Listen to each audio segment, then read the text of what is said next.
Hello there. This video is going to be a little bit different to some of the recent videos I've been putting out, but might just be one of the most important videos I've put out ever, actually.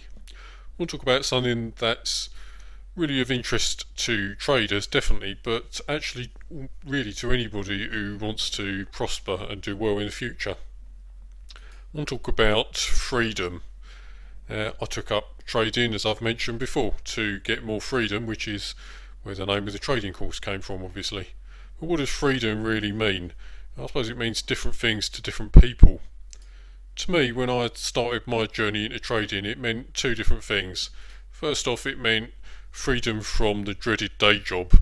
It meant no boss, no commute into work, no having to be somewhere doing some particular thing, it gave me the opportunity to work on my own terms, working where I wanted to, when I wanted to, and doing what I wanted to do.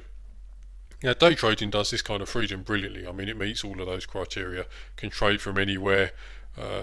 Obviously, there is a certain time restriction in having to trade when the market's open, but you don't have to trade every day. So, certainly gives me all that I wanted in terms of freedom from a day job. But freedom to me also means being financially free. And what do I mean by that? I see there has been two different layers of financial freedom. First layer is having enough money to be able to do what you want when you want. And day trading, again, does this brilliantly. There's opportunity to make plenty of money, easily as much money as most people can spend. So, effectively having the cash to do what I want when I want. The second layer of financial freedom, and to me this is even more important, is effectively never having to work again. Uh, Having the opportunity to continue to receive regular income even if you don't work for whatever reason. Could be health reasons, God forbid, or just because you decide that you don't want to work anymore. Uh, Now, day trading in and of itself doesn't do that. Obviously, you have to trade to continue to earn income from your trading, but the income that you get from trading certainly can be the foundation of a true financial freedom plan. Um, Now, I used to have a financial freedom plan, and my plan looked a lot like, well, I suspect a lot of people had a plan that looked like this. And this is the old way of doing financial freedom. First off, you start by making a lot of money, big wads of cash, and as I say, day trading can certainly do that for you. And then you invest that cash in a diverse portfolio, such as rental housing stock or something like that, and certainly including high yield type savings accounts. For this plan to work, obviously these investments have got to outperform inflation, otherwise they're just losing value. As long as they do outperform inflation, then you've got regular income coming in with no work. And as you build up those investments, eventually they get to the point where they can replace your working income and you're effectively financially free. As I say, that was the old way of doing things, but there are three different problems now with that old way of achieving financial freedom. The first is that the housing market has pretty much crashed and burned. It no doubt will come back one day, but we ain't there yet and ain't going to be there for a while.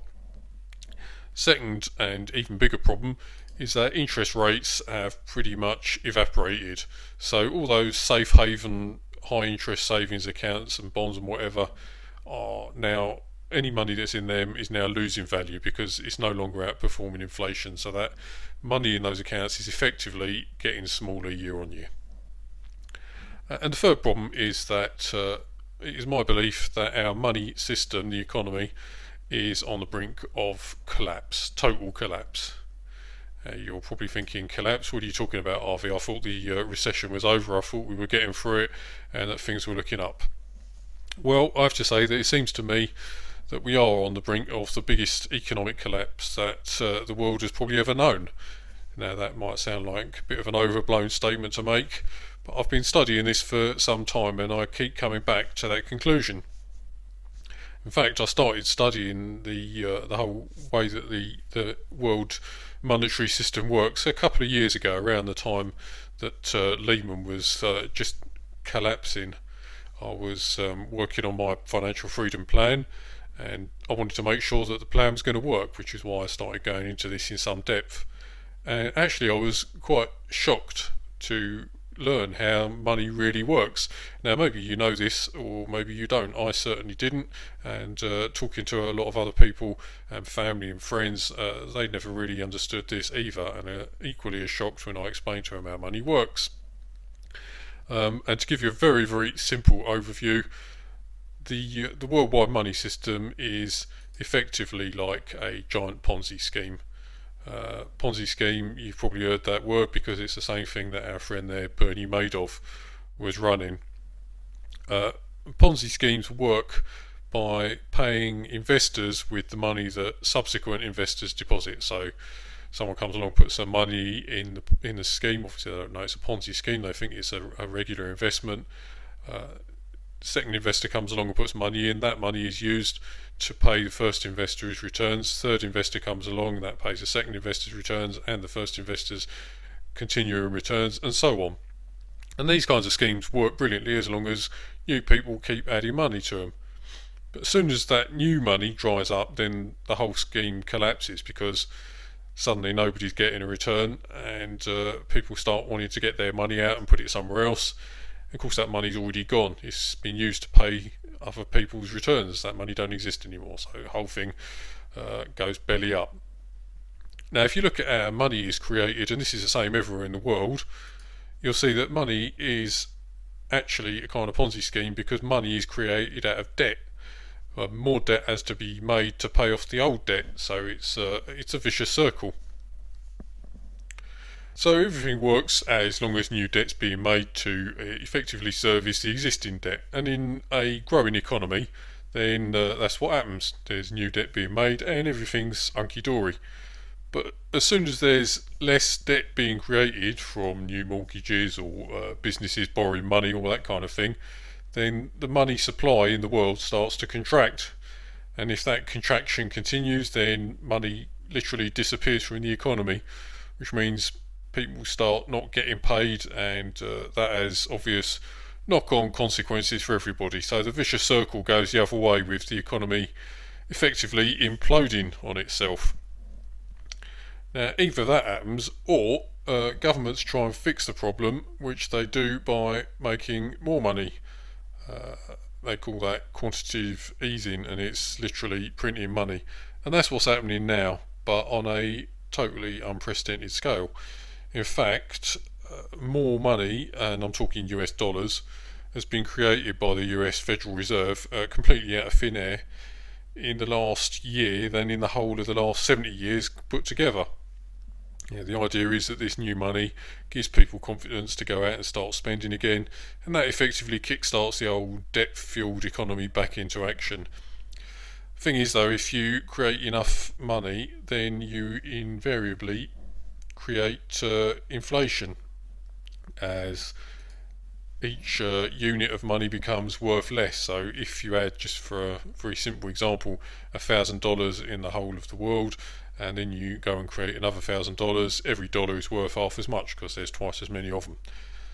That's what inflation is. And so if you create more money, then you ultimately and inevitably create inflation. And if you print enough money, then you get hyperinflation, and that's another vicious circle. And it basically means that money becomes almost worthless. If you want to know what hyperinflation looks like, then read up on what happened in Brazil in the 80s. They had hyperinflation. It was at about 80% a month, which meant that you got paid at the beginning of the month, and by the end of the month that money was worth 80% less. So obviously everyone was trying to spend their wages as quick as possible because their wages were losing value throughout the day. Shops had people going around changing prices every day. The economy was a mess completely. And that's what hyperinflation looks like. It ain't pretty. So the bottom line in all of this is that the financial freedom plan don't really work anymore, because investments lose their value in monetary terms. So all those investments that you had aren't worth anything anymore in terms of giving you an income. So obviously this is bad news for a lot of people. It's going to mean that pensions will become completely worthless, there will be mass job losses, and then that usually is followed by increase in crime and social disorder and all that fun stuff. Now, as I researched all of this and got more in depth in it, I found out that actually not only is it possible to position yourself in such a way that you can survive this kind of crisis, but in fact you can take advantage of the situation. Now, the first thing to understand is that money ain't the same thing as wealth. Money is just a means of trade. It's a single asset class. Wealth itself comes in many other varieties, like cars or houses or iPods, shiny things, stuff what you can kick, effectively are all forms of wealth. And wealth can't be destroyed by a financial crisis. The stuff still exists. The houses are still there, the cars are still there, the iPods are still there. It's all still there. But it can be transferred. And if you look back in history, you see that, in fact, the bigger each financial crisis is, the bigger the transfer of wealth that goes with it is. And that's why there were more millionaires that were created in the Great Depression than any other time in history.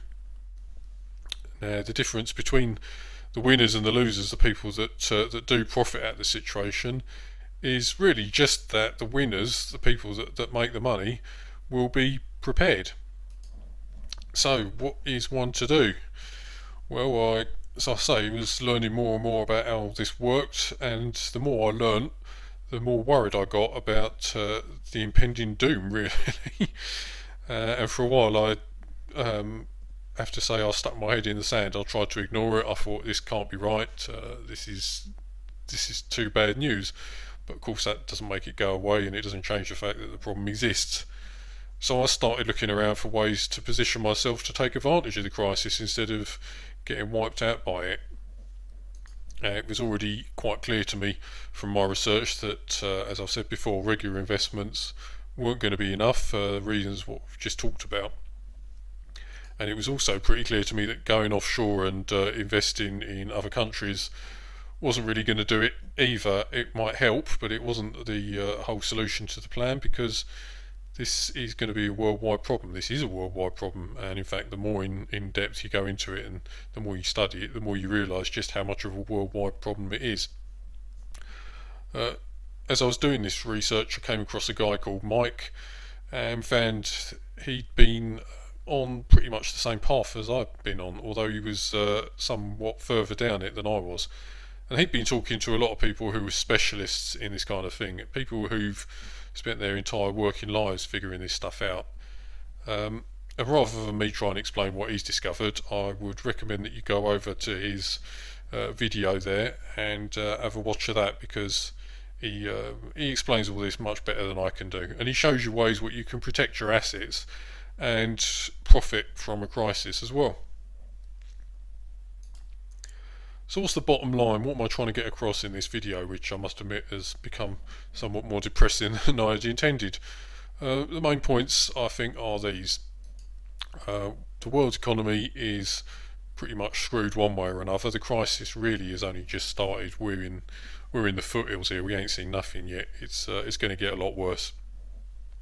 I would urge you to read up on how the economy works, and in particular how money works. It's the kind of stuff what, I don't know why, but it ain't taught in schools, and it really should be.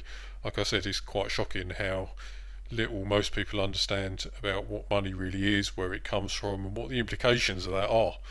I was certainly no different. I was very, very ignorant of where money came from until I started educating myself. So, as I say, I would urge you to find out about that kind of thing. At the very least, have a watch of that video of Mike's, because he really explains it very well, and in a way was very easy to understand. It's a little bit depressing, but it's better to be depressed and prepared than wake up one morning and find that you're effectively completely wiped out. So the bottom line is that the old model for financial freedom just doesn't work anymore. It's no longer good enough to have a few safe investments. In fact, you can't really have a few safe investments because traditional investments just aren't safe anymore.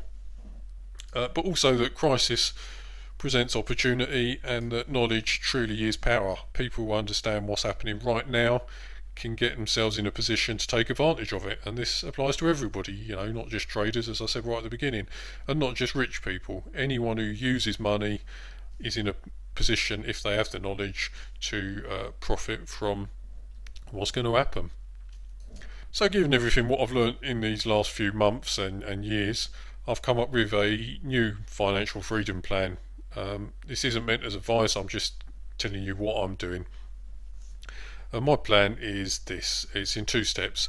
Step 1 is to make some extra cash while I can, while the good times roll, and this is why I mentioned in my last video that I'm now trading the afternoon session as well as the morning session. I've always said that I only trade a couple of hours a day, but this is the time to fill the coffers and get some extra cash in the bank, and so I'm trading the afternoons as well. And then I'm divesting that money in ways what I've learnt from Mike. And I think that this is actually better than the old plan, because even if by some miracle this crisis that I see coming, this economic crisis that I see arriving, if that is somehow averted, which to my mind it can't be, it could be delayed, but it can't really ever be completely averted. But if it is delayed, then I'll be in at least as good a position as I would have been with the old plan, and probably in a much better position. And if, as I believe, this crisis does happen, and as I say, I think we're only at the very beginning of it, then I'll be in a position to profit from it massively. And that might sound quite callous and cold-hearted, but really I think it's up to everybody to take responsibility for their own future and their own financial future. Now, I'm sharing my plan with my friends and family because I want to protect them from what's coming, and I want them to be able to benefit as well. And that's why I'm sharing this video with you, because as somebody who watches my videos, I know that you're already enlightened about looking after your own future. You're interested in your own financial security. So I really do hope actually that you'll take some time to understand how money works if you don't already, and I mean really understand how it really works, and see for yourself and understand for yourself why the economy just can't continue to survive in its present form. And perhaps pass that message on to your family and friends as well, because everybody can benefit if they understand what's going on and position themselves correctly. Okay, then that's it for this video. I hope that didn't come across as too depressing. It doesn't have to be depressing. There really is an amazing opportunity out there, really, for anyone who's prepared to just take a little bit of time to understand it. And if you do understand it, there's a lot of money to be made in the long run. And I must stress, this is about the long run. This isn't about making fast dollars. That's what day trading is all about. Day trading is there to get the money in. This is about what you do with that money afterwards, and positioning yourself for a secure financial long-term future. That link again for Mike's video, daytradingfreedom.com/Mike's video. So I say it's quite a long video, well worth watching it though, because he explains this stuff about how it works and what you can do to profit from it in ways far greater than I could ever hope to do. Okay, as I say, that's it for this one, and I'll have another video for you in the very near future.